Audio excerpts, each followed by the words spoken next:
Welcome to the Dojo Talk Podcast. Please remove them shoes before entry. Sam Master is here, and you still have not taken off your shoes.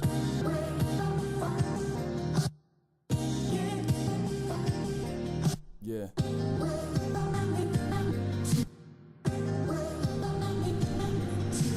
Living every day to define man's mission.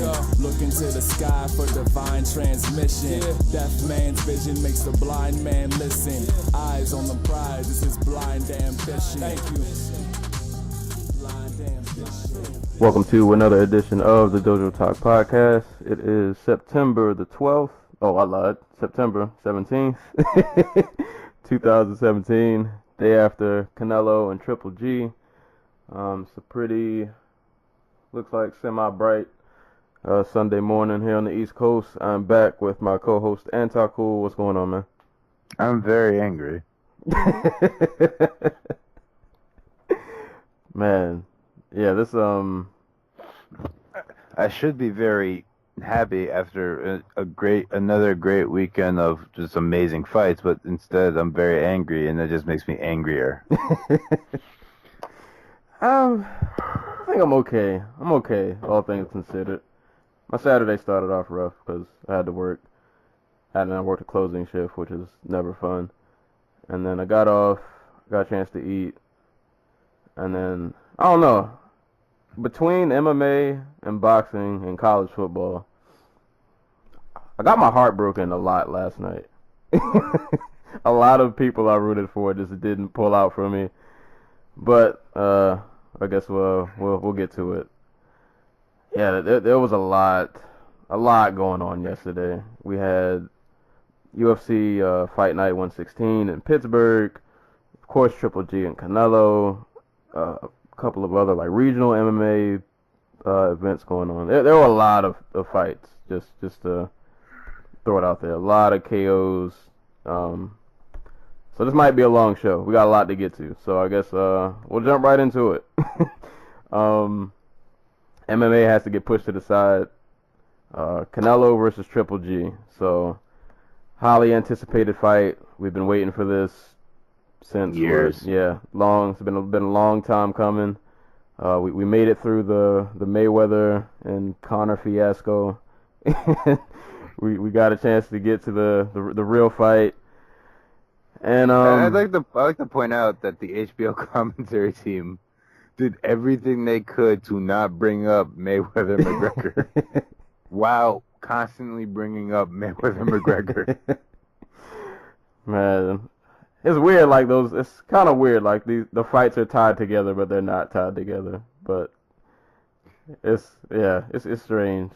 But they tried to take a shot at it. Like, there was an event scheduled last month that was supposed to be on August 26th, but ended up happening on August 27th because the fight didn't happen until around midnight, 1 o'clock in the morning.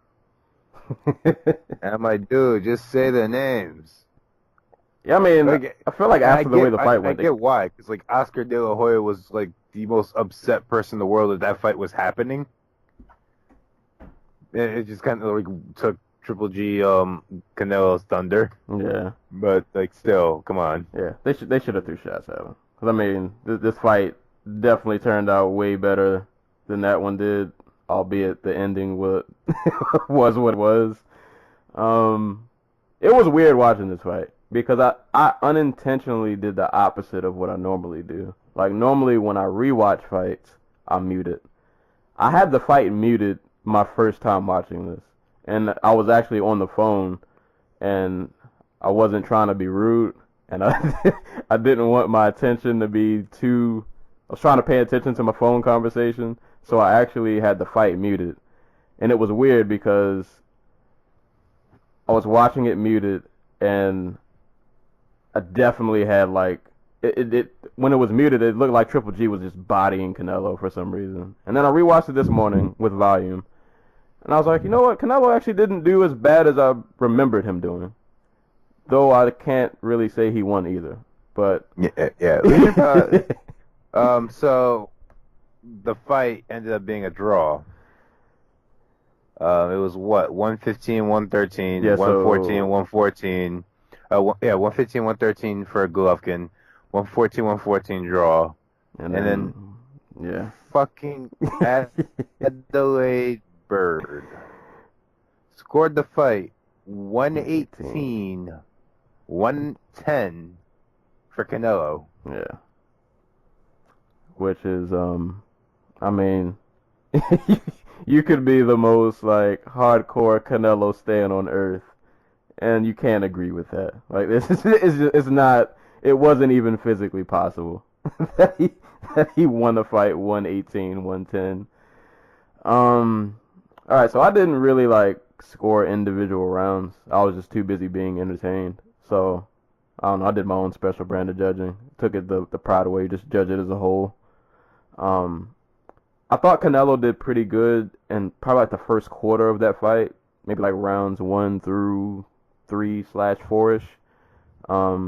Not a ton of output, but I thought he landed a lot of the cleaner shots, and his defense was pretty good. Um, Golovkin walked him down a lot, but I felt like in the first couple of rounds, like he probably threw more, but I thought Canelo landed the cleaner and harder shots. I thought he was a bit more efficient, so I guess I was kind of willing to swing some of those earlier rounds in his favor. But that entire like middle portion of the fight, and I heard somebody else say this, like Canelo fought in like spots. Yeah, Like he would have, and not to take away from his performance, because the spots he had were good. Like he would have these really good flurries of where he would land some pretty good shots. He was doing pretty good body work. He caught, I can't remember what round, he caught Triple G with a flush right hand, and he called him a couple times. Like I will say this, like off the bat, I scored the fight 8-4 for Golovkin, 116, 112, but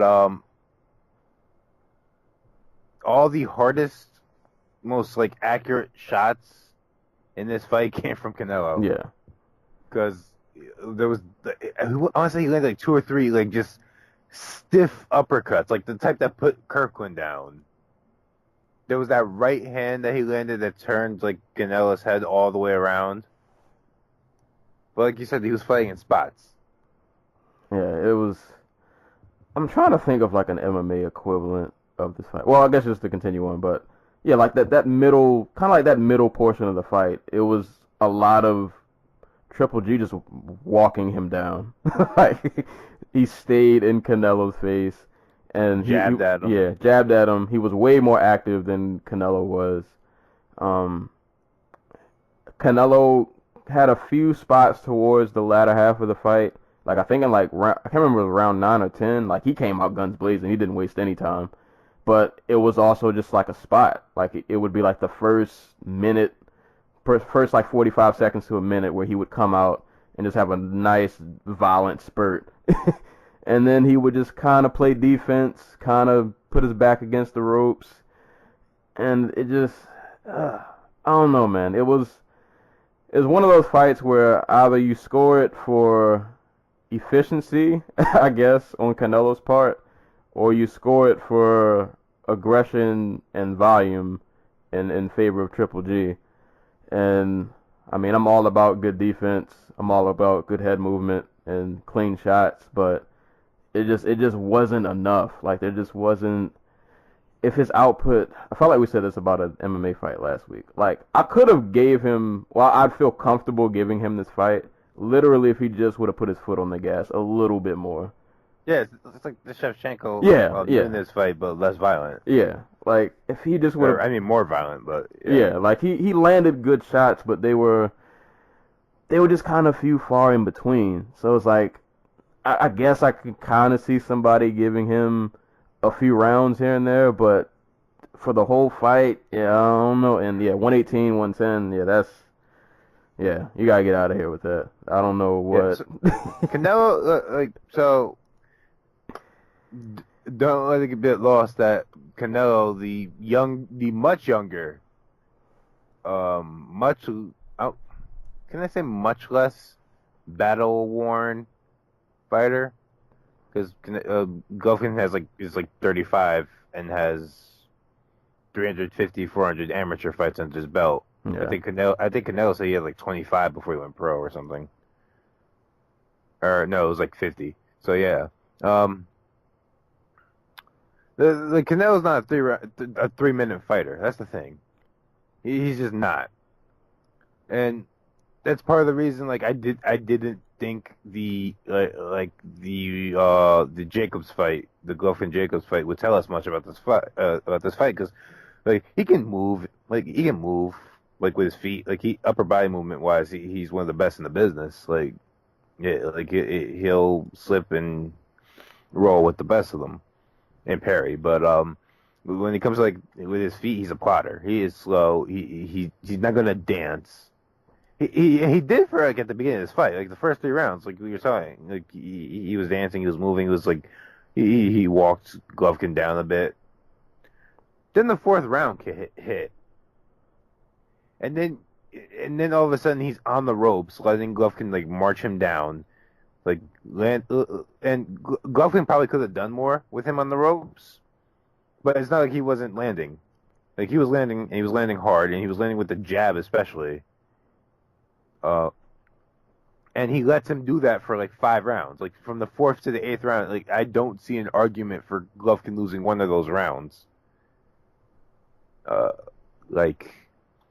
And you can hear it in his corner with his cornerman just begging him to stay off the ropes.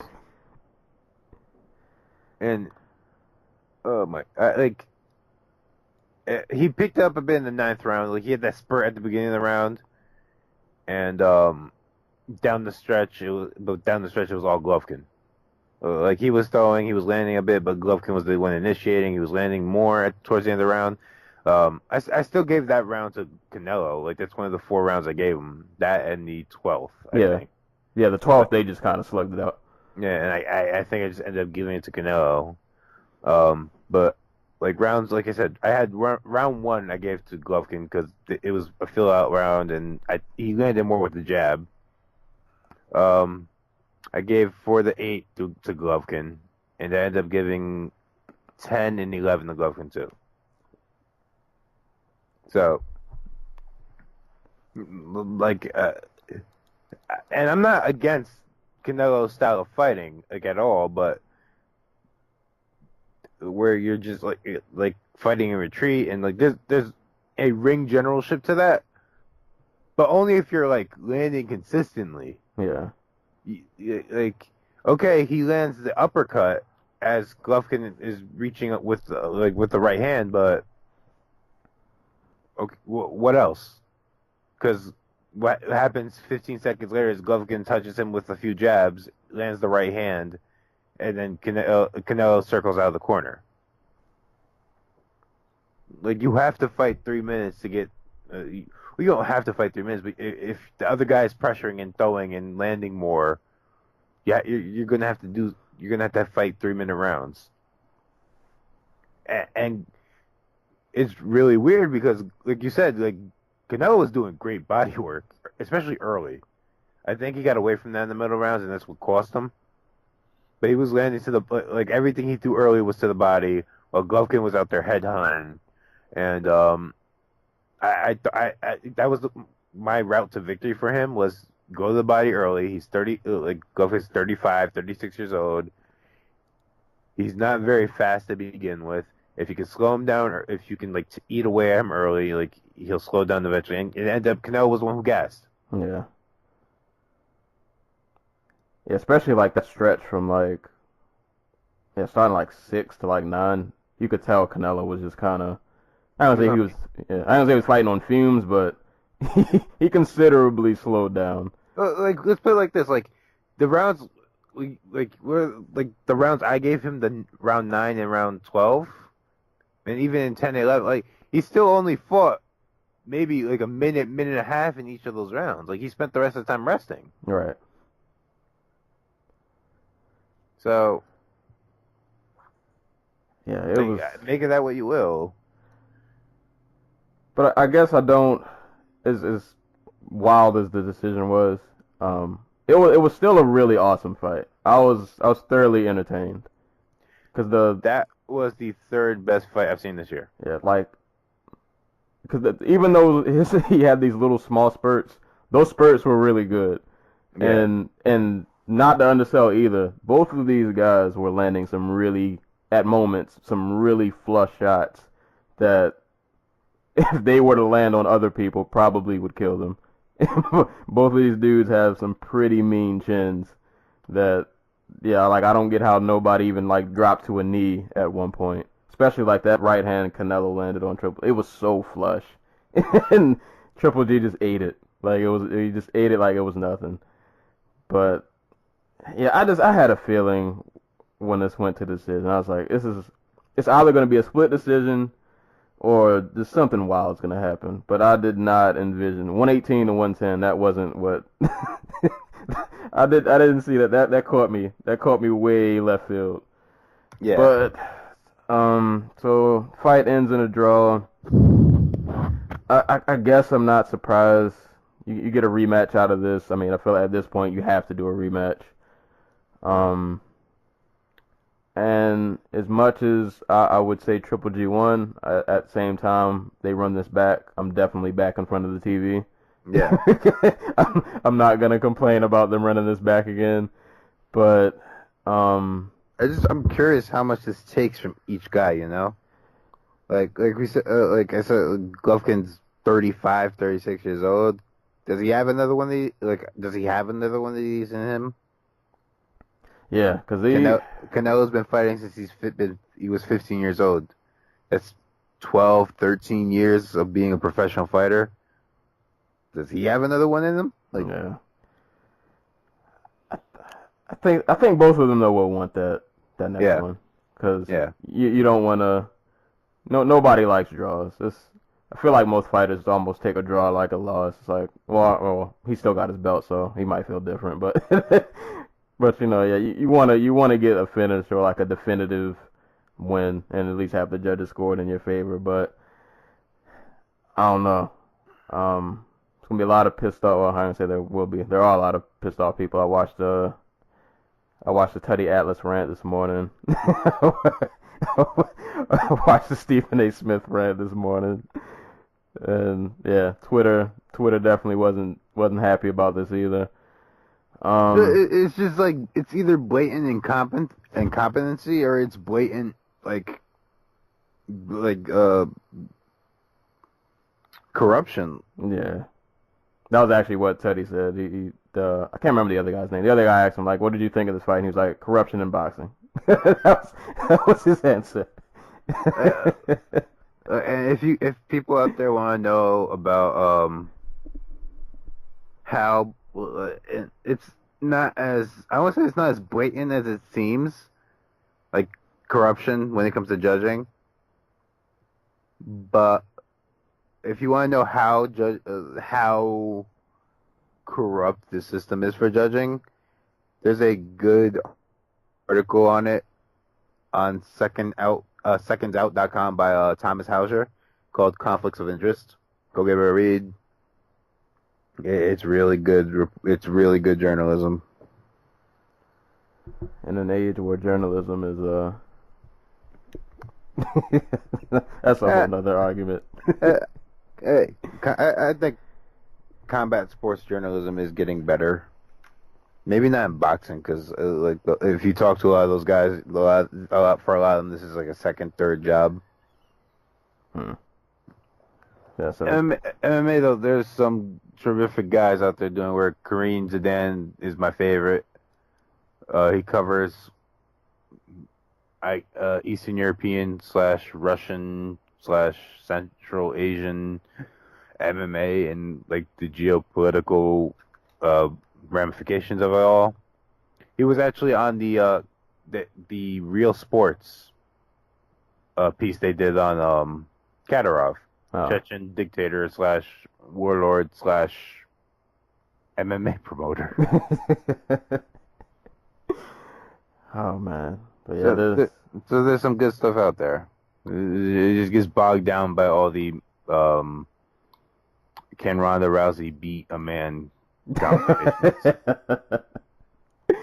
I'm pretty sure this fight is going to generate, I ain't going to say some think pieces, but yeah, we're about to get some strong opinion articles probably within like the next, there's probably being one written right now, literally, as you're listening to this. But awesome fight though, man. I get it. Decision wasn't probably what it should have been, but Don't let it cloud yeah, the amazing fight. yeah, because this was a fight that was hyped up for a long time, and I was really pleased with what I saw. Like this wasn't like the Mayweather fight where like I was entertained, but I kind of didn't like what I saw. But somehow it was just like a spectacle. But this was like a legit, you got to saw two of the best just go at it and have a really really entertaining fight. So hey man, Great year for boxing. Like, look at all the fights we've gotten this year.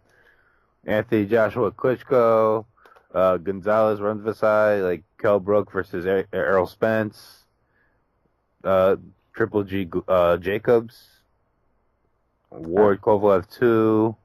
I don't know if it's happening this year, but the Lomachenko has another fight lined up, I think. He's fighting Guillermo Rigondeaux, fellow two-time Olympic gold medalist, and pound for pound one of the best boxers in the sport, and pound for pound one of the most, I don't want to say underappreciated boxers in the sport, who got basically fucked over by, who was it, Top Rank? Because they couldn't fucking sell. Because they found out, like most people who, like most sports teams out right now, Florida's a shit place to try to do business for sports teams. And they signed him thinking they could get a Cuban audience, but they couldn't. So, well, that fight, I didn't see if it has a date or anything, but December 9th at MSG. I'm going to try my ass off to be there. All right, see. So boxing's they keeping the year going with good fights. But yeah, Triple G Canelo, man, awesome fight. But 118 to 110, you gotta calm down, Mr. Bird. You gotta go somewhere with that. But it is what it is. We'll get a rematch, and we'll probably be having the same discussion sometime next year. But yeah, so it's probably going to be Cinco de Mayo. Oh man. But aside from boxing, we had that awesome fight, and then we had UFC Fight Night 116, which took place in Pittsburgh, headlined by Luke Rockhold and David Branch.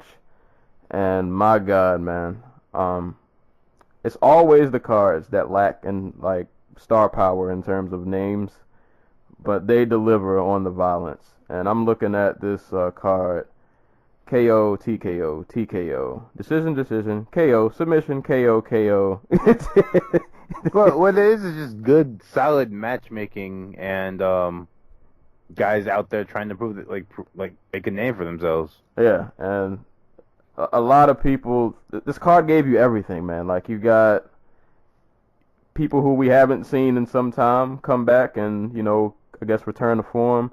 We got to see some kind of up and comers really put stamps on their name. We got some pretty vicious KOs all over this card.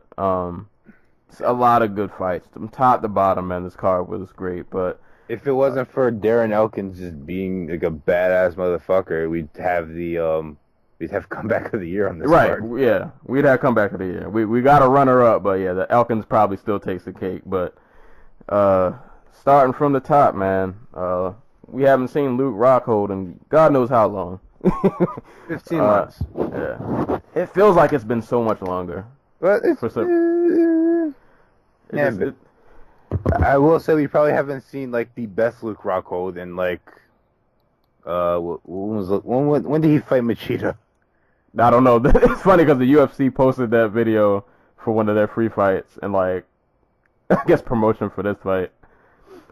Yeah, that was like 2.5 years ago. That was the last time we saw like an actual prime Luke Rockhold, because both him and Chris Weidman did not look good in their like UFC 194 fight. Like, they both kind of looked like like I don't want to say broken fighters, but like there was something wrong. Yeah, And then he got one touched by Bisping. Not a good sign. had a I had a debate about that fight yesterday. I'm not gonna get into it though. Y'all gonna stop saying Bisping was a fluke with that punch. I'm just gonna throw that out there. Bisping's not a fluke. Rockhold just is chinny. But Luke Rockhold, David Branch, it's a good fight, man. And as a fan, this fight hurt me. I'm an avid David Branch supporter, as everyone is. And he looked really good in the first round, man. And it's sad to say because out of all of his UFC performances, at least like since he's been back, this has probably been the best he's looked, but it was a losing effort. Definitely probably the most entertaining one because his fight with Jocko wasn't really all that much to write home about, but he came out really aggressive. I think he did a lot of things right in that first round. Luke Rockhold is one of those dudes where if you stand at range and you let him get those kicks off, it's not going to be a good night for you. And Branch did a good job, I thought, in the first of just kind of getting in Rockhold's face, not really letting him get off too much of an offense. He had actually a nice little spurt where he I don't know if he really rocked Rockhold, but he definitely woke him up a bit and had him up against the cage. He was throwing some uppercuts. He kind of, let Rockhold know that this is not going to be, just some easy fight. Yeah, like he was legitimately hurt Rockhold. Yeah, he was putting in work, man. And then he had him up against the cage and the clinch. Like he was doing a lot of things just right in that first round that if he could have kept doing, might have won him the fight. He probably could have eked out a decision or something like that. But Rockhold's a stud, man. This is a dude.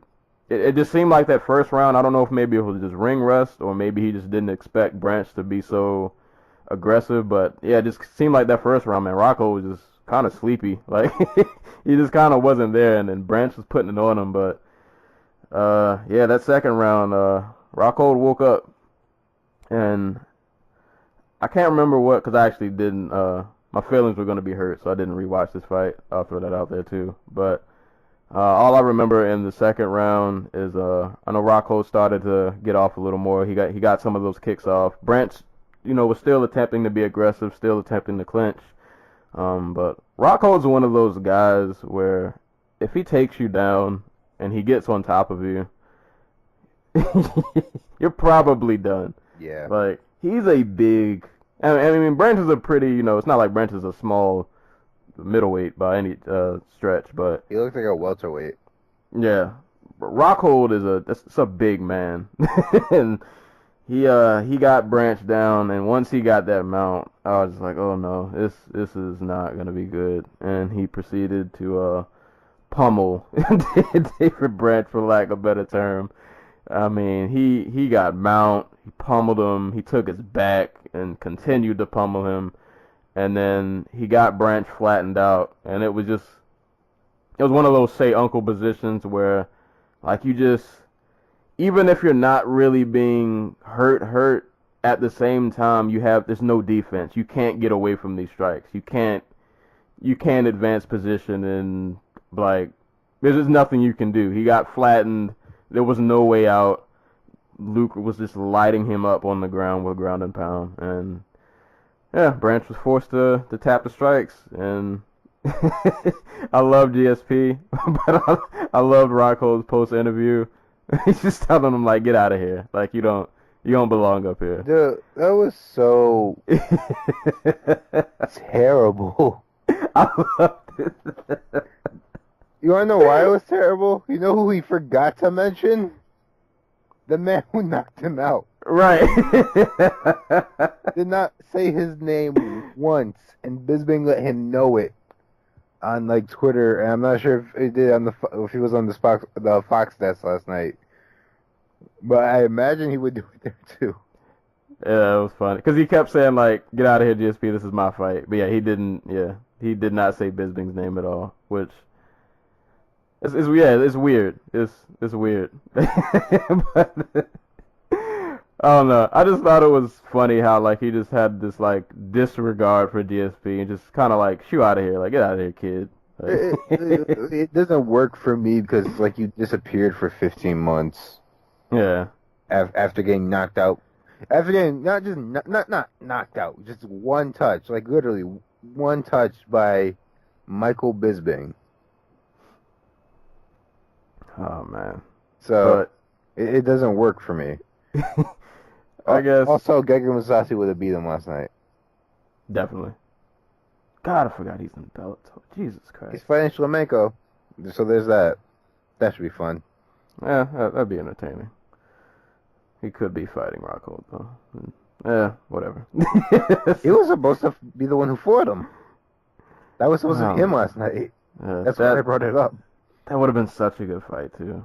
Like, God, the UFC, what are you guys doing? But nonetheless, not.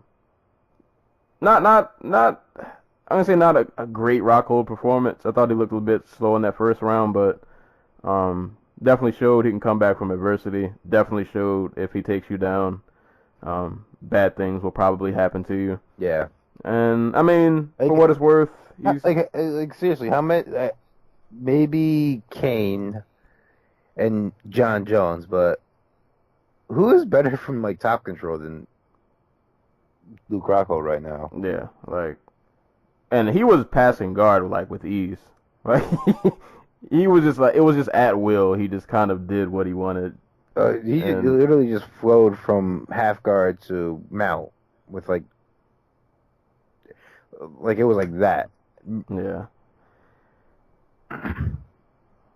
but good win for him though. And I mean, he was ranked. I think he's ranked number 3. Yeah. So he, I don't know if he moves up or down, but he's right back now in that title contention. He's pretty much just right back in the picture at this point. Luke Rockhold, Yoel Romero. That's what I want. Give it to me. I'm kind of mad we still never got him and Jacare again, but yeah.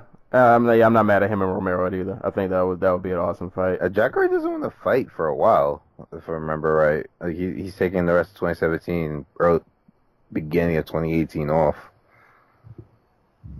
I could see why. His last few, he took some bruises. Yeah. His last few fights. So yeah, he's earned that time off.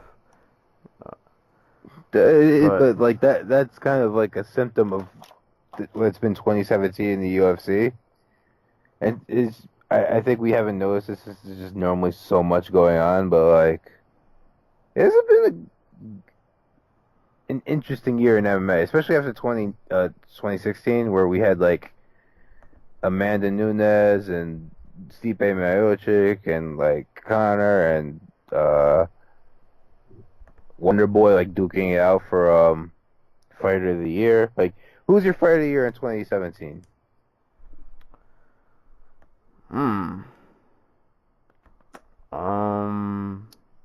Like Probably I guess Mighty Mouse. I guess.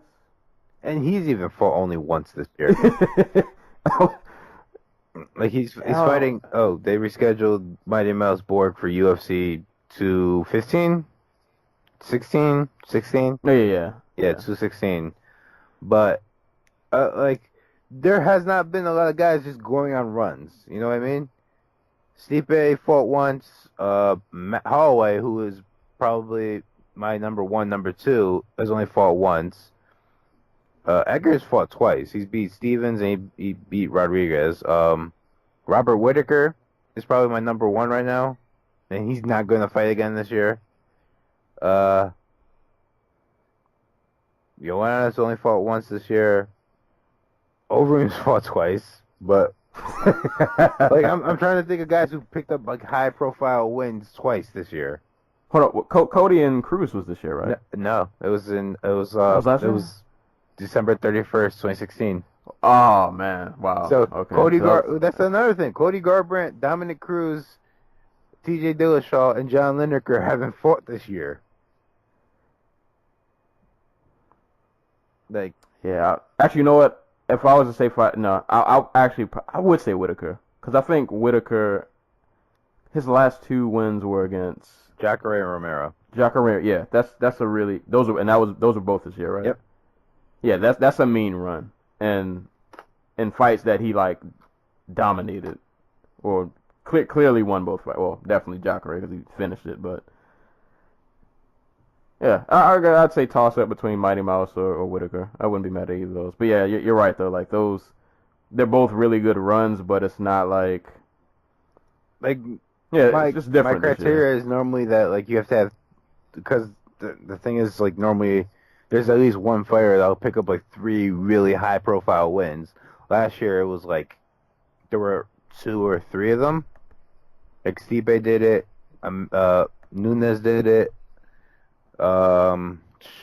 Wonder Boy almost did it, but this year it's been like there's like no momentum for anybody. Like Tony Ferguson is about to have his first fight of the year. That's crazy. That's wild. I guess we can add like Kevin Lee. He's 2-0. If he beats Ferguson, like why not? You know. Yeah. But It's been an interesting, yeah, not runs, but just a lot of weird storylines. A lot of, I do think though, I think this card shows it. A lot of young guys, I think this year, yeah, have really like came on strong and made names for themselves. I guess you can add this next fight somewhat to that list. Well, not young in terms of age, but just in terms of like how long they've been in the UFC. So we got co-main event, which was what, a 2-day replacement or 1 week, something like that. yeah. I want to say it was like 2 days. Yeah. So props to Alex Reyes, yeah, for taking this fight on extremely short notice against Mike Perry. Reyes is he the older brother of Dominic? I can't remember. Let's see how old he is. He is 30 years old, so I'm assuming he's older. Yeah, I'm gonna say he's the And he's older. also a lightweight. Which is weird. His brother is a 20 is a 205er. His brother is also extremely talented. Shade. I didn't mean it like that. I mean, Reyes, he did good in spurts because Perry's one of those dudes where I feel like when you fight Perry, you know what you're gonna get. He's gonna march you down and he's just gonna headhunt until you drop. And Reyes, I thought, in this fight lasted all of a minute and 19 seconds, so it was kind of hard to even judge. But in spurts, he did good of kind of just sticking and moving and not getting too overwhelmed. But that didn't last very long. I can't remember if Perry caught him with a right.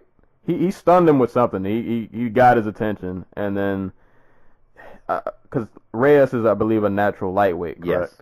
And I think he was in the middle of training camp and just kind of took this fight, which once again, props to him. Not only did you take a fight like on a couple days' notice, you're going up a weight class against a very strong, Powerful welterweight. Yeah. So, but I think you could tell like he rocked Reyes, and then when they got against the cage, Perry just seemed so much stronger than he was.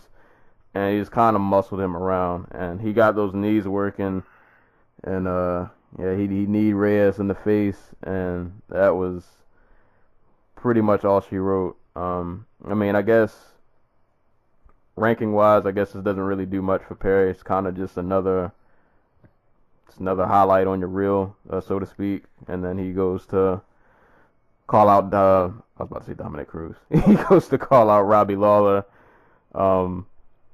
After the post fight, but yeah, not a whole lot to dissect from this fight, honestly, because it just didn't really last that long. Yeah,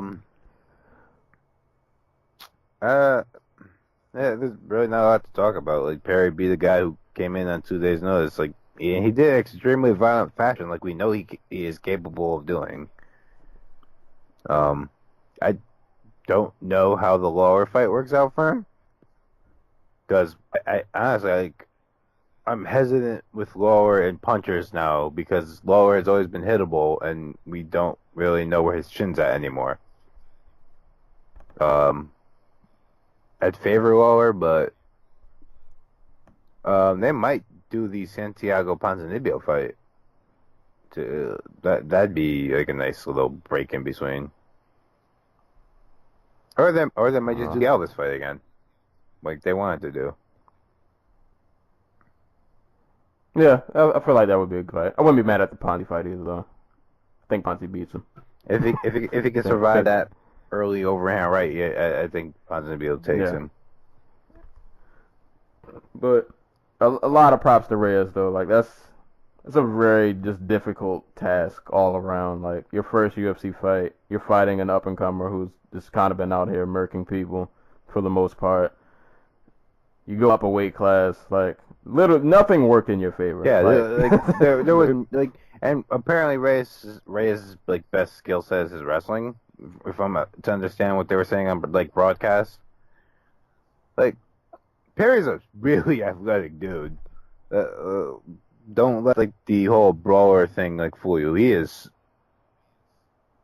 one of the most athletic dudes at welterweight. He is not easy to get down at all.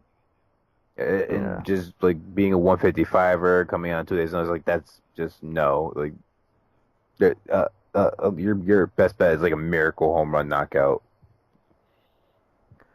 Yeah, and against Perry, you might it might not happen unless you're just an extreme, power puncher. But props to him though, man. Props to him and his brother. Hopefully we get to see more of Alex maybe in his next fight, which will hopefully be at lightweight, because I feel like it's not even like a fair metric to judge him on, because we didn't really get to see anything. Yeah. So definitely be keeping an eye on him. Definitely keep an eye on his brother, because like I said, anybody at 205 who does anything remotely good, I root for. So shout outs to both of them. And I guess for Mike Perry, another highlight reel KO pretty much. This next fight, I missed this fight last night. Actually, I didn't see it until this morning. Anthony Smith and Hector Lombard. I feel like Lombard just has these moments where, like, fights that he should win and is fully capable of winning. Sometimes he wins them, sometimes he doesn't, and this was one of those nights where he was winning a very sizable portion of this fight, and then he got swept. Yeah. And props to Anthony Smith, man, because he had to withstand a pretty mean barrage. I mean, the fight was competitive throughout, but you could tell like Hector was clearly landing the harder shots. He was chewing Anthony's leg up. He looked good. Like that's the thing. Like it's the thing. Like Hector's on this 4-fight winning streak, losing streak, but he's looked good before he's been absolutely trounced at the end. Right. Like, he looked good against Magny, and then he gassed, and then Magny beat on for 2 rounds. He looked good against Henderson. Then he got knocked down in the second round after catching a leg kick or something, and just getting back elbowed. And then like he looked good against Hendricks, but he just got outworked. Like, and then he looks good here, and then all of a sudden Anthony Smith wakes up and just pounces on him.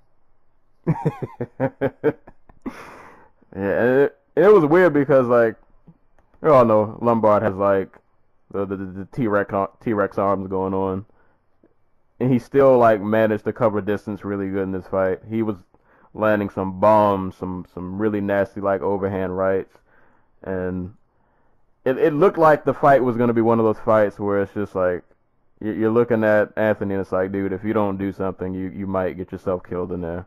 And like you're making it competitive, but he's clearly getting the better of pretty much every exchange. And yeah, third round he just wakes up, and props to Anthony, he is now on a 3-fight win streak, all finishes. And he's only lost 1 fight in the UFC, Cesar, but hey, sub 30 middleweights getting wins, like whoop whoop. Right. Well, it's worth noting, like Anthony, it had 2 prior fights in the UFC before his current run, where he got submitted by Antonio Briganetto and Roger Gracie.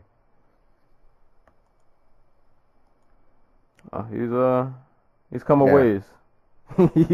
He's come a ways, and I mean I get it. Lombard has been on a not the best streak as of late, but like that's still a solid name to have on your resume, and I think it shows a lot that you can. I think comeback wins always show a good side of a fighter, that you can come back from adversity in a fight that kind of getting abused pretty much. I really and feel bad for Lombard. Let me pull his record up. What has been going on with? Well, he got Christ. caught for anabolic steroids. He came back and then he starts this 4-fight skid, but like his last win was against Jake Shields 3 years ago. Yep, 2014. Man, oh man. Oh man, I forgot that elbow from Hendo. I forgot. Yeah, man, talk about series of unfortunate events. Like these last 4 fights have just been rough. And it's weird because like you look at him fight, and I get it, he's close to like 40 years old, but like athletically he can still compete with the best of them. And he's always like one punch away from winning a fight, but unfortunately he's also one punch away from losing one. And yeah, it's weird. He's had one of the strangest, like out of all the guys who came over from Bellator, like his trajectory has just been so weird to watch how his career has played out. Oh man, but great win for Anthony though. That's a really good name to have on your resume, and a emphatic finish. Man, speaking of finishes, God, this next fight, which I kind of missed this last night. I had to watch this again this morning. Gregor Gillespie and Jason Gonzalez. You talk about just from the start, like no time wasted at all. Like Gonzalez came out and was just throwing hands in leather. He landed some really good head kicks. Yeah, man, these dudes just threw down. But I think it ultimately came down to Gillespie seemed just a bit more well-rounded, and he was getting those takedowns just like at will. And I like guys who go for takedowns and just don't quit at getting them. Like he was blasting to get takedowns and just wasn't stopping till he got them. And I just think the groundwork was ultimately, pretty much like the deciding factor. I mean, on the feet, they both held their own. They both were rocking each other. Like I said, Gonzalez was landing some pretty good kicks, but it just seemed like once it went to the ground, Gillespie had the advantage, and yeah, he got that arm triangle choke in, and it was pretty tight. It was definitely tight, but it was a good just 2 rounds of just violence, just 2 rounds of straight violence from both these dudes, and I think Gillespie's like 10-0 now. Yeah, so props to him. 10-0 overall, and in the UFC he is currently 3-0. So once again in a division at lightweight, which is just even outside of the top 15, it's just killers everywhere you look. Just ridiculous talent from top to bottom. The failed double leg into the standing elbow that he hit in the first round was just beautiful. It hurt. It obviously hurt the shit out of Gonzalez because he drops like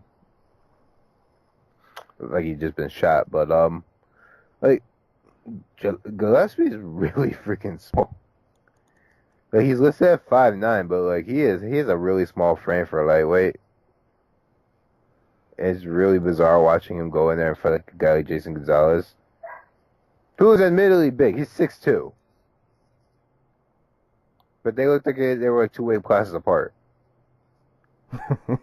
And then you see him just go in there and just like get in on double legs and just like turn like the angles you turn for double legs are normally like subtle. Like he was just like turning him like 90 degrees before like just running through with them. At one point he picks him up and slammed him. I would say they came in like the second round. But Yeah, no, Golovkin was a dude that was really excited to see back when he was in like Ring of Combat. Um, I know he's had some like knee problems or something like that, but apparently they're not bothering them anymore. Was it knee or spine problems? Because I think he has like a scar on his spine or something. But like the striking seems to be coming along, at least the offensive part, because he got all up in Gonzalez's face. Like even when he got hit, he got dropped. I want to say twice. And even when he got hit, he refused to back down and he kept coming forward. He's still really green, like really, really green. How long has he been fighting? He's been fighting for like 3 years. That's it. Not shabby. Yeah, Not shabby at all. a little old. He's a little on the older side for lightweight at 30, but like he doesn't have, besides the surgery, he doesn't have a whole lot of wear and tear. So like he's one of the lightweight prospects to look out for, and maybe one day he ends up at featherweight or something. But Yeah, man. Great performance from both those guys, man. Like, just wildly entertaining fight. Um, Lord, this next fight. This was one of the most vicious KOs. Man, Kamaru Usman and Sergio Moraes. So, Usman is it's a scary gentleman. yeah, A very, very scary, intimidating, just physically dominant human being. I'll actually start off this giving props to Sergio, who was more than willing to actually throw with Usman and landed some pretty good shots actually.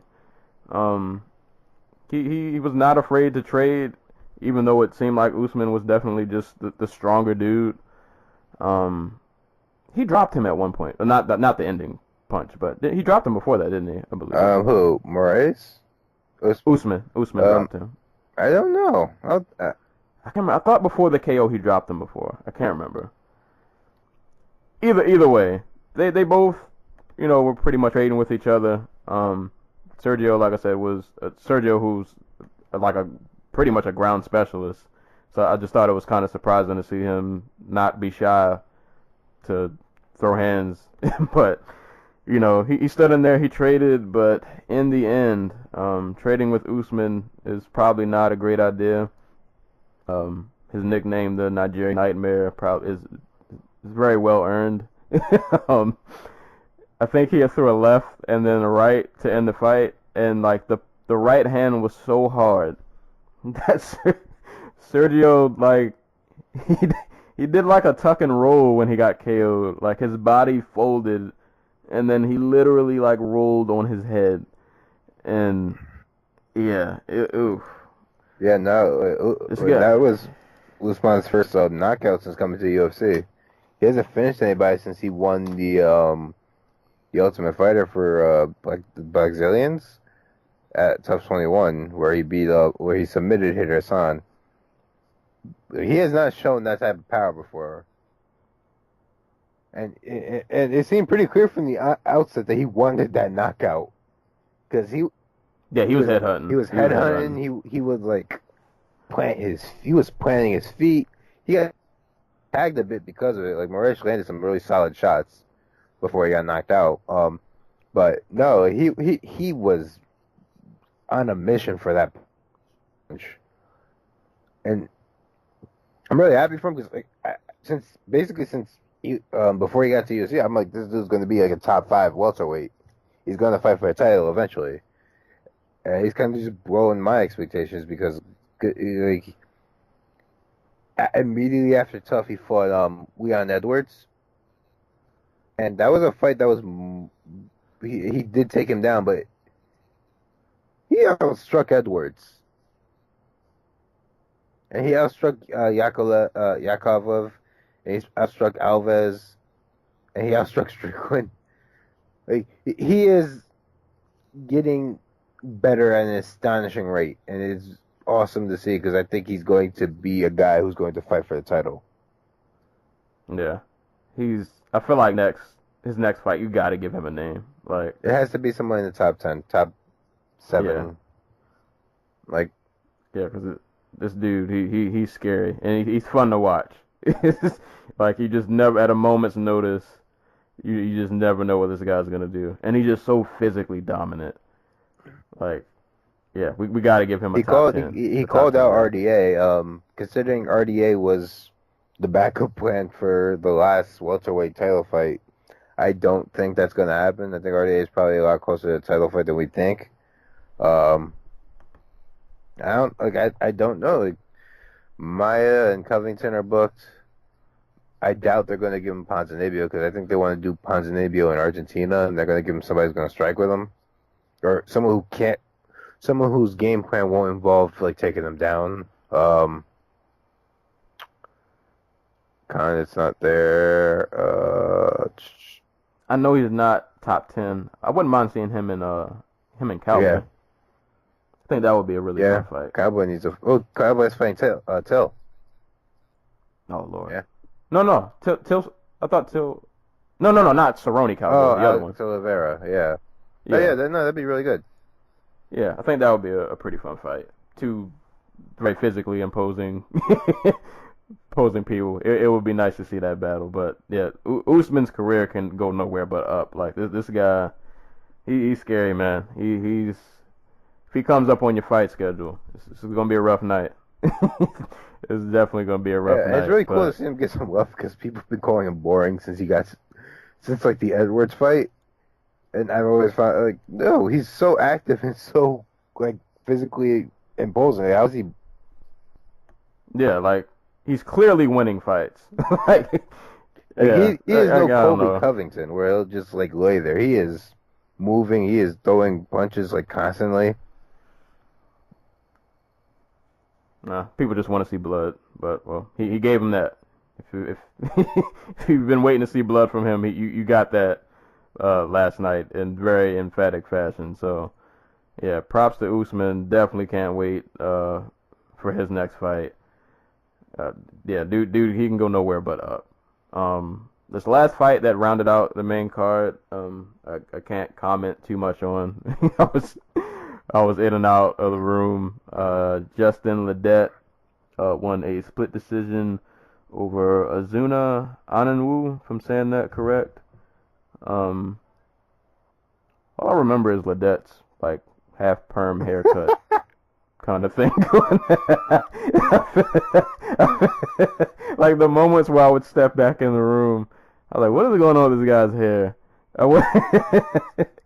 I mean, but from the bits I saw, it looked like a pretty cool fight. Just kind of two heavyweights doing their thing. Quick side note: the reason I was stepping out of the room. If anybody, gamers out there, the DBZ Fighter Z beta was out yesterday, so I played that a few rounds. So I was kind of in and out, having fun with that. Pretty dope, just a side note. But yeah, this looked like a cool fight. I can't comment on it much because I didn't really see it. So, but props to Ledet and the hair that he has going on over there. Ledet is an under 30 heavyweight getting wins. Like his third win in the UFC. So, can't be mad at that. From what I understand, I didn't see the fight either.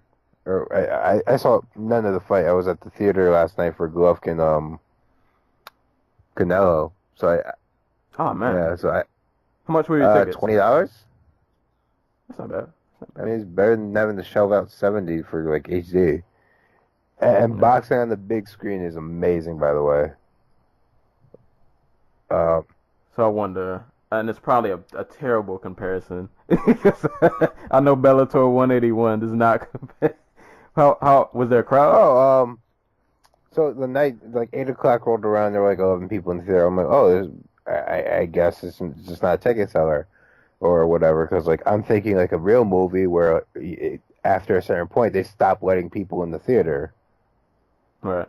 Or like people like don't realize that. They go to like when the ticket price says, but by the end of the night, I want to say there was like 80, 90 people in the theater. Oh, that's good. No. That's really good. And they were hyped for the fight. Like everybody there like knew who they were rooting for. They were cheering on each punch that landed. like from the simplest jab, so like the hardest overhand right. Like there were like everybody was dead during most of the prelim fights. The only one that got any pop was Diego De La Hoya because he was like if you ever seen him fight, he's a really impressive combination puncher. So he would unleash like these like 6-punch combinations, and they would look harder than they actually were because he's not that big of a puncher. But That's yeah, awesome. no, it was really fun. Like if for whatever reason UFC 216 is going to be in the theater, I'll go watch that there. Yeah, and I would encourage guys, because this is I haven't seen a lot of fights in theaters. I think the first one I ever went to was Brock and Kane. That was a really fun. That was such a fun fight to watch on a big screen. But yeah, like if you guys have never went to a movie theater to watch a fight, I would definitely recommend it, man. If you can get a friend to go with you, it's a really fun experience. Like even if it's just you two in the theater, like just seeing it on a big screen is it's amazing. It's really fun to watch. But yeah, I'm glad to hear that did get a big turnout. That's awesome. Yeah. And 21, yeah, that's not a bad ticket price. But back to these fights. This next fight, unfortunately, I also didn't see a lot of, but every time I stepped back in, it looked like something was going on. Olivier, Aubin Mercier, and Tony Martin. Olivier won by a split decision. Yeah, this fight, unfortunately, I can't really comment too much on because it was kind of in and out as it was happening. But did you catch this one? Still at the theater. From what I understood, it was Martin having trouble with a southpaw, and Aubin Mercier working on his boxing, which he's, if I remember right, has been like the focal point of his offense in those last few fights. Other than that, like I don't got nothing to add to this. Like people really want Mercier to be like the next guy for Canada, and it's probably not fair to him. Like what is he? He is 6-2 in the UFC. Like they are really, and he's 6-2 in the UFC, and it's not like he's fighting like the top fight competition. He's fighting David Michaud, Tony Sims, Thibaut Gouti, like Drew Dober and Tony Martin and Drew Dober are the best people he's fought in the UFC. Maybe Carlos Diego Ferreira, but Chad Laprise early in his career. Like, yeah, it's just not. Like, I don't know how to express like that Mercier probably isn't going to be a title contender. Yeah, he's not a bad fighter, but he kind of, it seems like he's gonna fall in that range of like, he's just kind of like that middle of the road guy where you can throw him on a card and it'll be an entertaining fight, win or lose, but even not gonna. Aubin Mercier has called himself more of a grappler than he has a fighter. Like he fully embraces that. So there'll just be fights where he takes guys down and is just unable to like pass their guard or do anything with like back control. So he might be a solid fighter, but yeah, not unfortunately a lot to write home about. But I don't know, we'll see. Crazier things have happened. True. But this next fight, 24 seconds. Daniel Spitz and Anthony Hamilton. Really interesting KO to see in real time. I had no idea really what happened. Yeah, I had to watch the replay in real time. I had no idea what I just saw. So I'll just skip to the TKO because the fight didn't really last long. But they both threw at the same time, and I thought they both connected. Well, Spitz definitely did. Close line. So Spitz so they both throw overhand rights, and like in real time, all I saw was overhand right. Spitz throws him to the ground, and then just pounds his head in. But upon replay, you kind of see that Spitz, I guess, kind of like connects on his temple and kind of shuts him out for a few seconds. and then Spitz just goes in for the kill pretty much. And I mean, Hamilton was.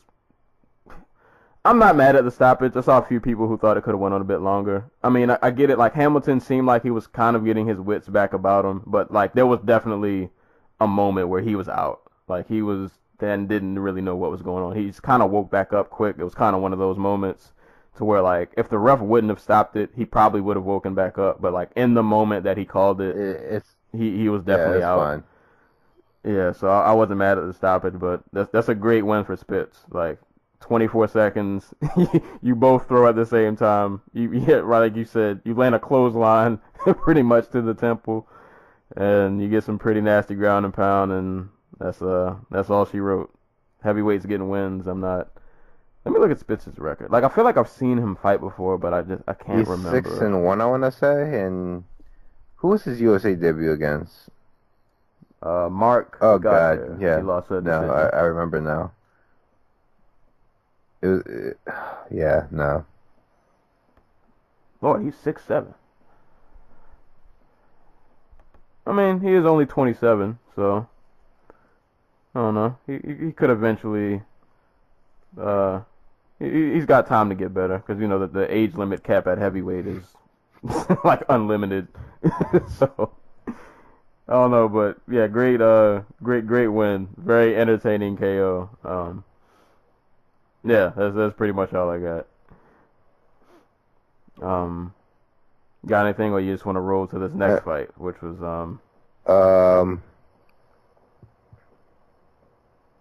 heavyweight MMA is really, really bad. That's all I got. Wasn't Anthony Hamilton like the World Series of Fighting like heavyweight champion at one point? Was he? Let's see. Oh wait, he was the I remember he was the MFC heavyweight champion because he beat future champions Emiliano Rama by knocking him out with a head kick. Lord, okay, yeah, up 2013. Yeah, he's kind of had a weird UFC career. A lot of just trading wins and losses, and now he's on a 3-fight skid, which included, I think we mentioned it a few podcasts ago, the Ngannou Kimura, where Ngannou just muscled him. Yeah. And just, ugh. Yeah. Yeah. When you fight Ngannou, that just, oh my that just God, Emiliano Rama lost to Ronnie Marks. I didn't know Ronnie Marks still fights. I feel like I haven't heard his name in a long He's time. out there laying on people for wins.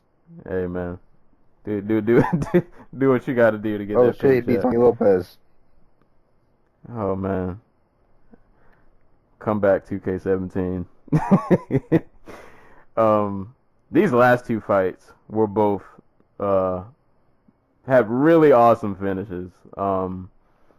Uriah Hall, Krzysztof Jotko. So Uriah Hall is one of those guys who I always root for him, even though I know it's not in my best interest because a lot of times I end up on the short end of the stick and I get my feelings hurt. We all know Uriah Hall's story. I feel like I don't really need to to go into it.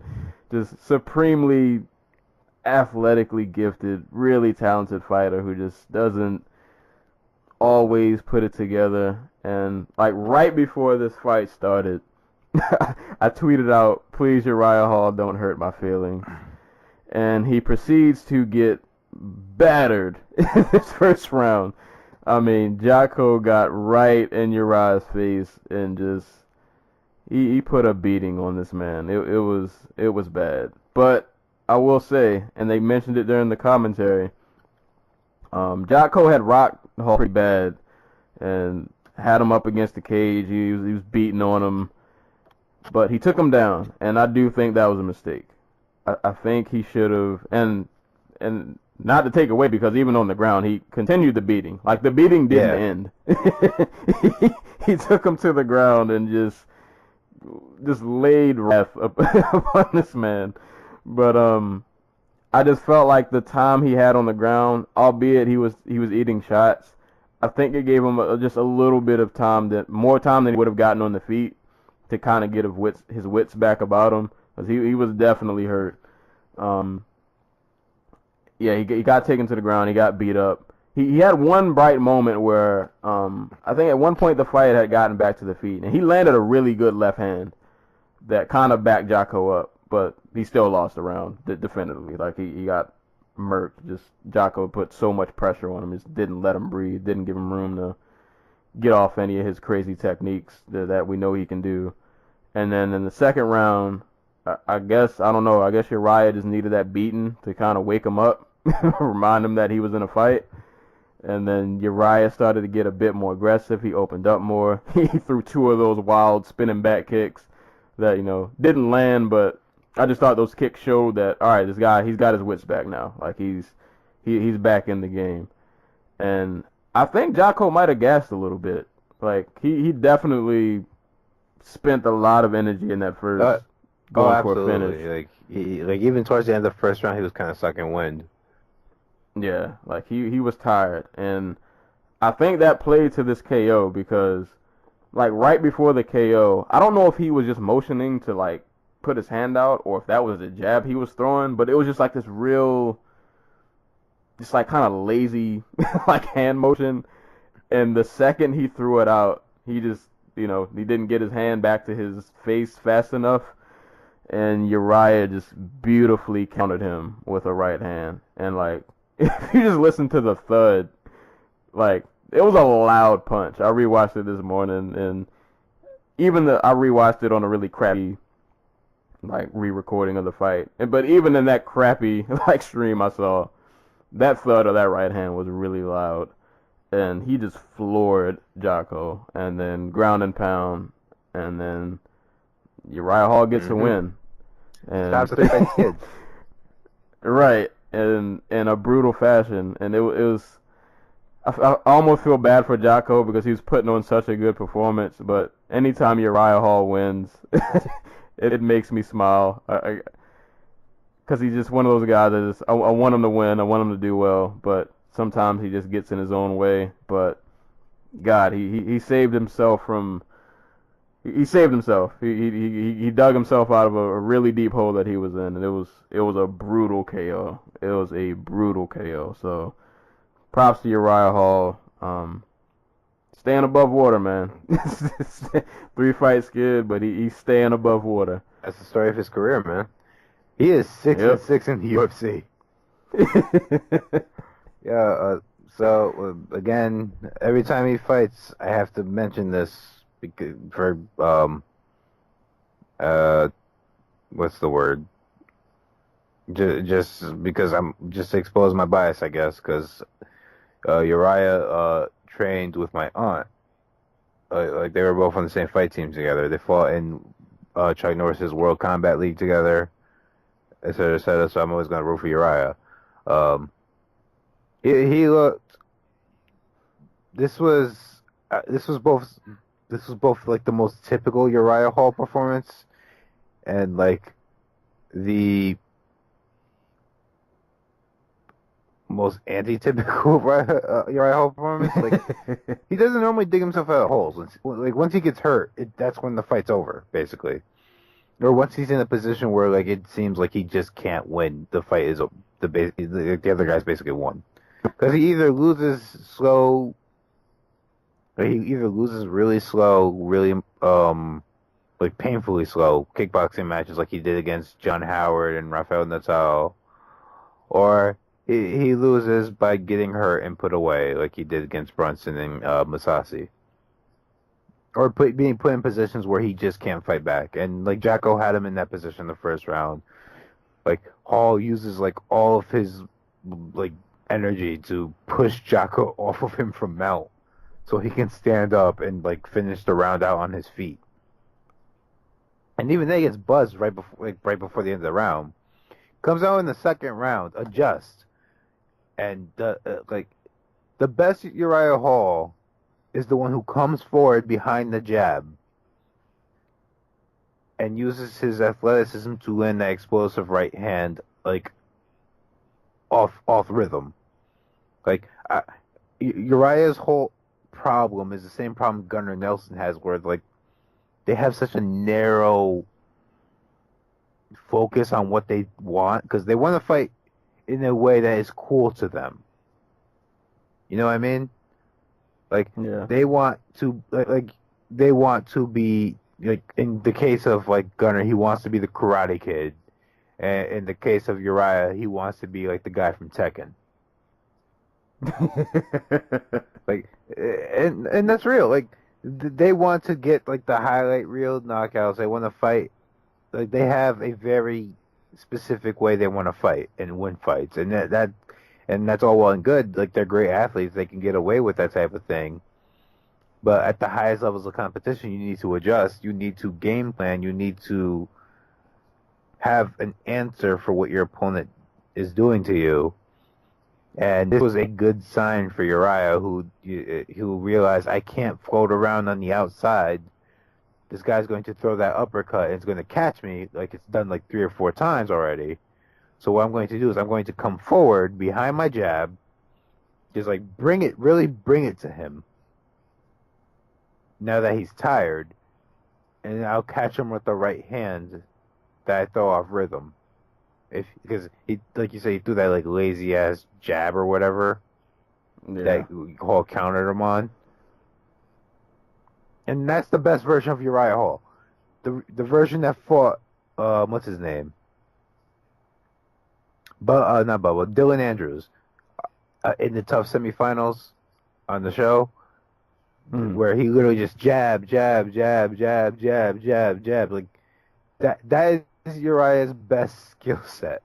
He has like an 80-inch reach. I get he like he can work the spinning kicks and the jumping kicks and stuff into his game by using them to cut people off, as opposed to trying to catch them like on some weird counter while he's moving in reverse. Because the thing that always gets him in trouble is he will always circle to his right and walk right into a left hook. He did it against Brunson. He did it against Whitaker. He did it early in his career against Weidman. And it helps Mousasi take him down in their fight. Like, Uriah is better than what he's shown. He is a very skilled, technical kickboxer, but he gives up large portions of the fight trying to be cool. And what really, like, what he really showed this fight was that not just his ability to dig himself out of a hole. I was gonna say I don't know if he's I don't know, he's like 33, I think. But he doesn't have like he's been knocked out a few times now, like, but he doesn't have a lot of mileage on him. Like his kickboxing career was mostly just him beating on dudes. His MMA career, like he took like a long ass break really early in his career. Like took 4 years after his first fight. Like before he got in the UFC, he wasn't fighting all that often. Like now that he's in the UFC, he's been fighting like every 3 times a year, except in 2014. But now he's fighting often, and it's working out for him. Like I think if he takes a lesson from this fight, it's that if he can take a lesson from this fight, that's a good thing. I say, man, if you're gonna turn a corner, man, turn it now. Hopefully, this can be. I mean, ranking wise, that's a good fight, man. Because Jocko was 10. What the rank? I want to say it was like 10. Ranking somewhere. Yeah, I mean, I think they both were ranked, but I think Jocko was ahead of him. Jocko was 10 and Hall was 14. Yeah, so you get to make a little move up the ladder. Middleweight's just a weird division, man. Like, I know it probably sounds crazy, but I mean, if you can get a solid streak, you can get in that mix of like that upper echelon. Because you got Jacare, who's probably going to be out for some unknown specified time. I mean, I guess Rockhold's back looming around the corner. But I mean, who do you got in front of you, assuming you jump to 10? You got Brants, who just lost. Wait, You do got the thing is, he's Gastelum. lost to like a lot of the guys in the top 10. He lost to Gastelum, lost to Yeah. Brunson, lost to Weidman. And he hasn't faced any other. He lost to Whitaker. You got Anderson Silva. We can still make this fight. Hey, if Gastelum doesn't murder Silva, yeah, sure. Yeah, let's. I don't know. It'll be interesting to see where he goes from here. But yeah, man, if you're gonna turn the corner, Uriah, please do it now. Maybe they do the Belfort fight. If Uriah, oh God, I know this is a stretch. If I could even just see Uriah in a title fight, I would be ecstatic. I know it's a long reach. Yeah. But if it can happen somehow, Like, I'm rooting for you though. Uriah has the, I don't want to say luck. He has the gifts, like athletic gifts, to to just basically luck himself into a title shot. Like, right. Just a couple, like we saw what he did against Musasi once he had a read on what he wanted to do. So, like, if Uriah could put together like 2 or 3 or 4 of those, but like the problem is, like, is he really going to do against Yoel Romero and Jacare and maybe Rockhold? But yeah, it doesn't get easier from here, but I don't know, man. I'm rooting for you. I want you to somehow pull off a miraculous just run at a title I would love shot, it too. Believe me. Yeah. Well, we'll see. But continuing the theme, this is the last fight of this card of spectacular knockouts. Gilbert Burns and Jason Sago. I watched this fight, but since this was literally the first fight I saw, I don't remember how much of this fight played out. I just remember the KO in which another lazy jab. Yeah, Sago threw a jab. Gilbert kind of just slipped under it, threw an overhand right, and immediately upon connection, Sago just got sent to the afterlife. And yeah, it was one of those nasty KOs where your leg bends back, and yeah, it was over as soon as he connected. Like it was just over. And I think they mentioned in during Burns' camp, I guess, that his coaches were trying to tell him to, we know he has a really good ground game, but they were trying to tell him to, have more faith in your hands. You've been working on your hands. You should, let him loose a little bit. And yeah, he let him fly, and he connected, and he got one of the most brutal KOs on this card. So yeah, man, this card was awesome. So many good KOs. But yeah, that's a good win for Burns. That's a really nice knockout to have on your highlight. I'm very upset Gilbert Burns didn't do like his student did, Mr. Victor Gracie, and when he knocked out Jason Sago, didn't run around the cage screaming jiu-jitsu.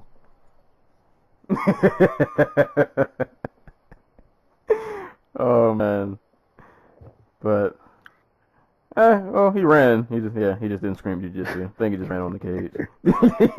He did half of it. Oh man, but that was a nasty.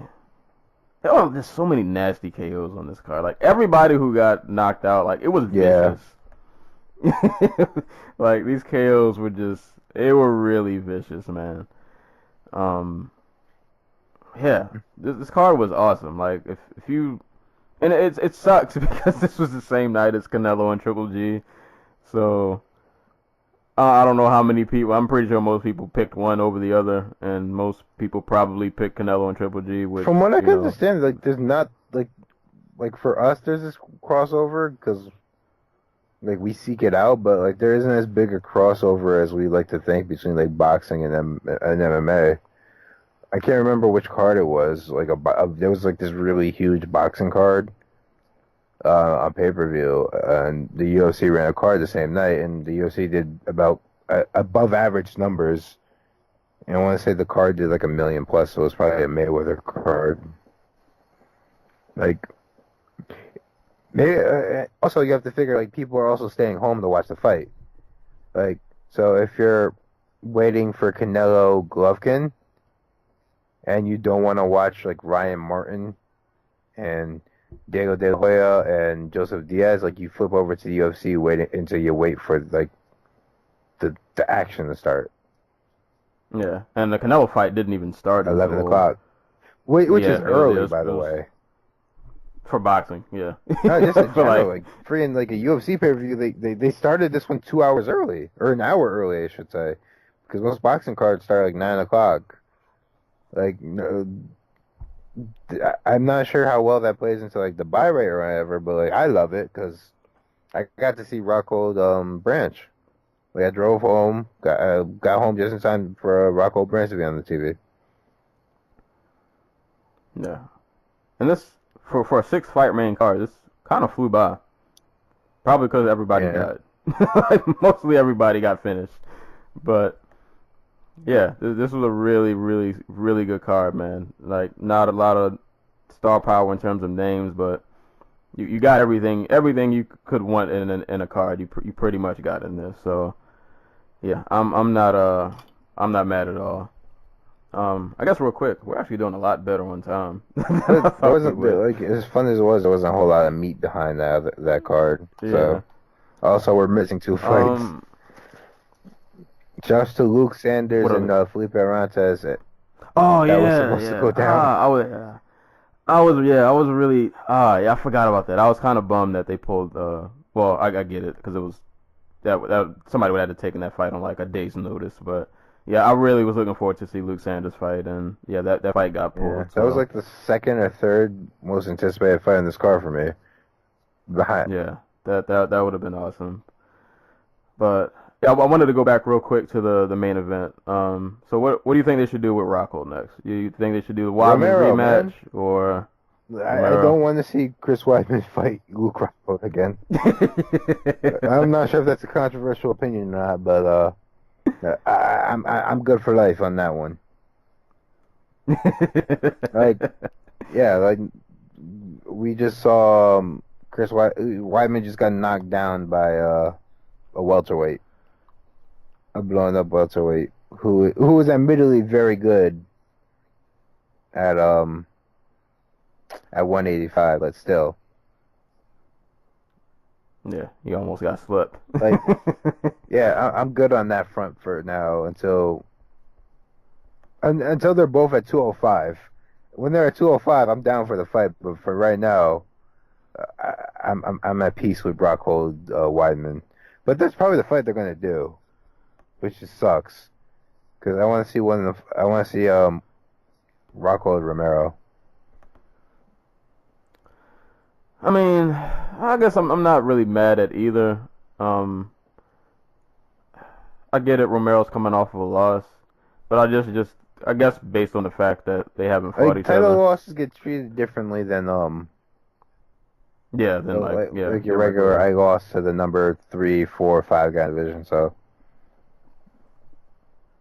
yeah, Rockhold has some options. I think either of those fights would be good. I mean, obviously with the Weidman fight, you kind of have a build up now. Like Rockhold's win. Actually, really, they've both come back. They've both gotten wins. What I'd love to see is Rockhold go to 205 and DC go to heavyweight, because Cain Velasquez is never coming back. Wasn't he? Not this card. He was in a crowd on one of these last few cards. Velasquez. He was probably in Mexico. Yeah, he was out in the crowd in one of those. But yeah. Nobody knows when he. Oh, it was probably 215 because Ariel did a whole interview with him, and they were there last week, so I figure, yeah. I forgot Machida's fighting Derek Brunson. I forgot that's the thing. Oh man, that just reminded me. Oh god, I don't know if you caught this last night. So OSP Shogun got pulled. I saw that. You saw the replacement, right? Oh my god. Okay, so yeah, I don't know. I don't really know what to say about this fight, but for better or worse, we're gonna watch OSP, and we get the return of one Yushin Okami. And I think this fight is at 205, correct? So just for like, I know a lot of people don't watch PFL or World Series of Fight or whatever the fuck they want to call themselves now. Yusho Okami hasn't fought at middleweight in 3 years. He's at 170. Yeah, he's been a welterweight. I don't know how he's even making 170, but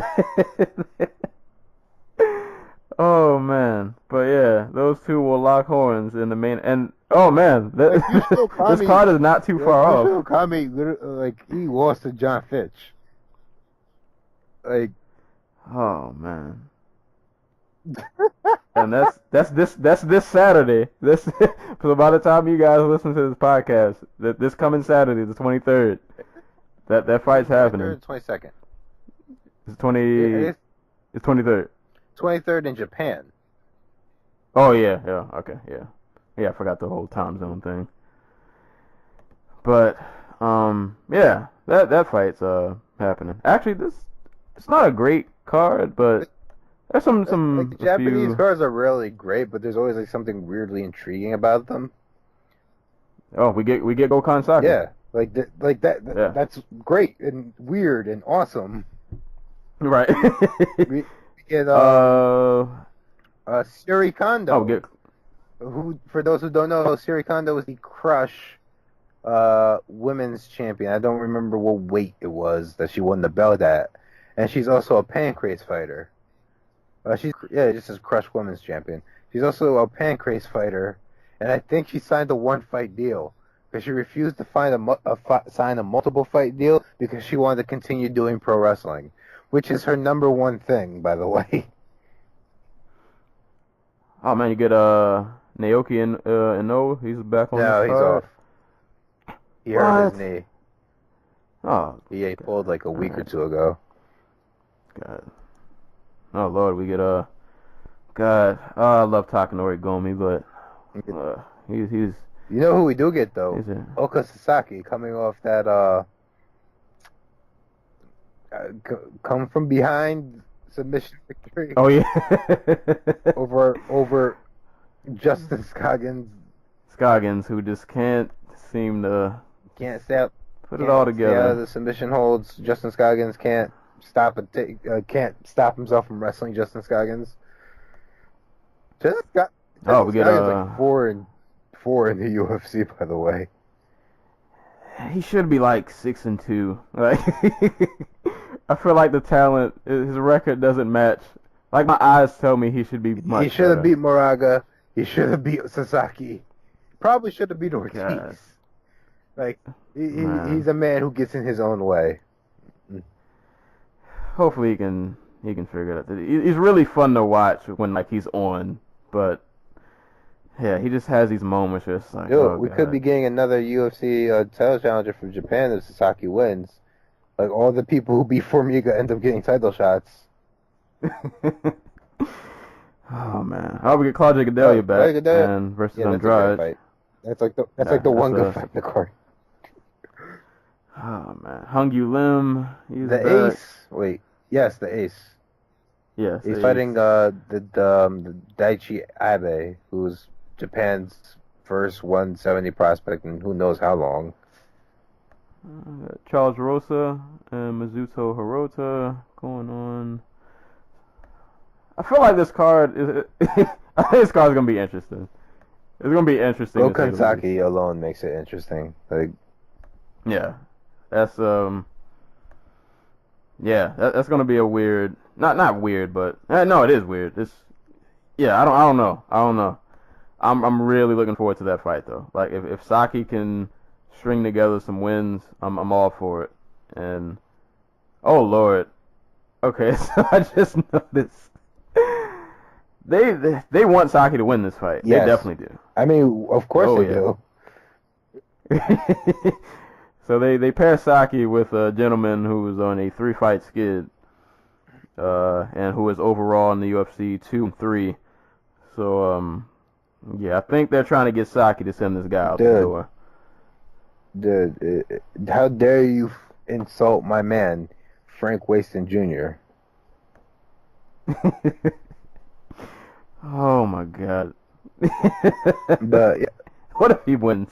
Oh man, big win, big Fuck it. Like he's like 37 years old. Oh, he's like 28. I thought Yeah, he's he was 28. like 30. Nah, he's still got some he's still got some solid years ahead of him. I mean, you say solid. I think brain damage. Yeah. But we'll see though. That's an interesting. Yeah, this is gonna be a Japan card. Yeah. That's all I can say. This is gonna be a Japan card in every sense of the word. So just not to Bellator 183 is next Saturday. Is that Patricky and Bendo. Oh boy. Hey, and Paul Daly Lorenz Larkin. It's a good. This is gonna be a really telling fight for Bendo, I think. Mm-hmm. I think it's gonna. This is. I hate to say it, but I feel like this is a make or break. Like, if he loses this, and it's like, actually, I can't even say if it's just a convincing loss. Like, I think if he loses this, like, that might be it, man. Yeah. Like, that we might have just witnessed like, that's the official stamp. Like, this is the fall of Bendo. And it's Patricky. Like, Patricky has the power to put him out. Oh yeah, not even a question. But they got Pico back on and the he's card. fighting a guy with 10 fights again. Yeah, because they don't. We'll see. Because his management doesn't learn. Apparently, they're asking for dudes with like records and stuff. Oh boy, Adam Piccolotti. Adam Piccolotti. I got some solid fights on this. Dude, they got the Pride killer, Javier Ayala. He murdered Pride when he murdered Sergey Kharitonov. Oh man. Oh, and I didn't know that was him fighting Roy Nelson. Oh, they got Roy Nelson over there. It's gonna be an interesting weekend. That's the most jiggliest of the jigglyweight fights. What's his nickname? Eye Candy. I mean, if he looks like that, winning yours be too. Oh man, it's gonna be a really interesting weekend of. Wait, there's something else next week. And Hughie Fury, Oscar Valdez fighting Yanir Dorticos. M1 is for next week, and it's Brandon Halsey's gonna be on it. That's good. They're doing the kickboxing thing too. That's why.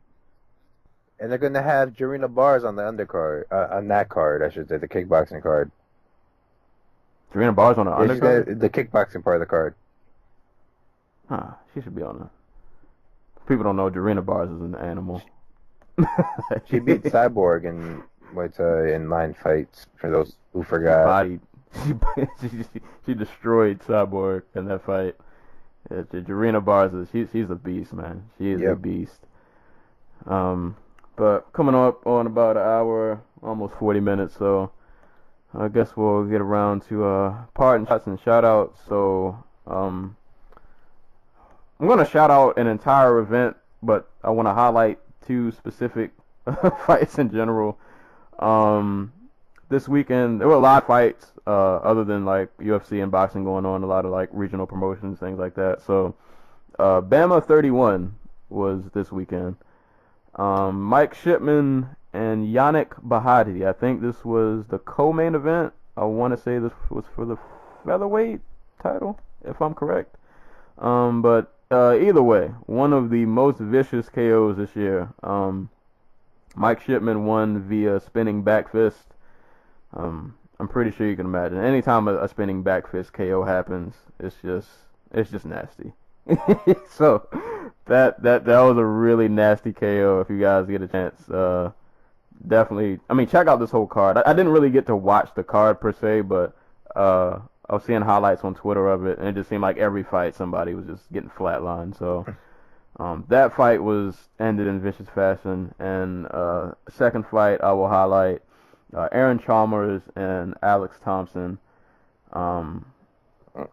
I think Thompson. I mean, sorry, not Thompson. I think Chalmers. I can't remember if it was left hand or right hand, but when I say he knocked him out, like he knocked him out, like soul departed right upon connection. He just floored him. So shout outs to Bama, everybody on Bama 31. That was a really I saw a lot of violent highlights, so it looked like a pretty entertaining card. So yeah, shout outs to that whole organization and that card. It looked pretty awesome from what I saw. And yeah, I think that's pretty much. I can't think of anybody else I really want to shout out.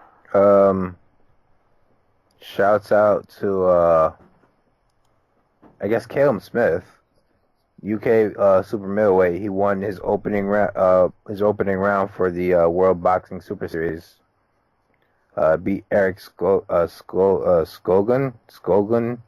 from Sweden. Biggest win of his career. It was a hard fight for him. I think he won like really close on the cards. And shout out to I had a real one. Shout out to Sonya Fox. American heavyweight. She improved to like 7-0. Like she didn't fight anybody special, but with a 7-0 record, she probably is lining herself up for a fight with Alejandra Jimenez, the only women's world champion right now, the WBC women's world champion.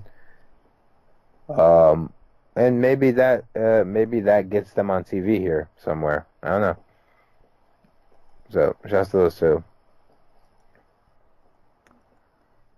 I guess as the I forgot we just went over it. The next card is the Okami the Okami and OSP. So we'll be covering that. I'm pretty sure we'll have a lot to talk about. That's gonna be a weird fight. I almost hope Okami wins just because it would just be so They'll bizarre. just prove John Fitch is the real light heavyweight champion. Like, oh man, but yeah, there's gonna be a lot of interesting topics this weekend. So we'll have that definitely coming up. I'll be working on my Samurai Shin review soon, and I'll probably be covering this Daniel Caesar Freudian album, which I've been thoroughly enjoying, soon. So for people who listen on the music tip, so lots of stuff happening, lots of stuff going on, plenty to talk about. As always, you can listen to us on SoundCloud, you can listen to us on YouTube, on Google Play. Be sure to like the Dojo Talk Podcast Facebook page. And if you want to follow me on Twitter, I am at Serial Sensei. Yeah, pretty much all I got for this week. Awesome weekend of fights. So many KOs and beautiful violence to be watched. So if you happen to miss out on the fights this weekend, you were out, whatever. Just go back. You gotta watch everything, man. It was just so much to watch. So many good fights happened. So, but yep. Guess that's about it for today. Thank you guys for listening. I think we covered a lot in pretty good time. So, as always, anytime people are being punched and or kicked in the face, we will be there to talk about it. And we will catch you guys next week. Peace.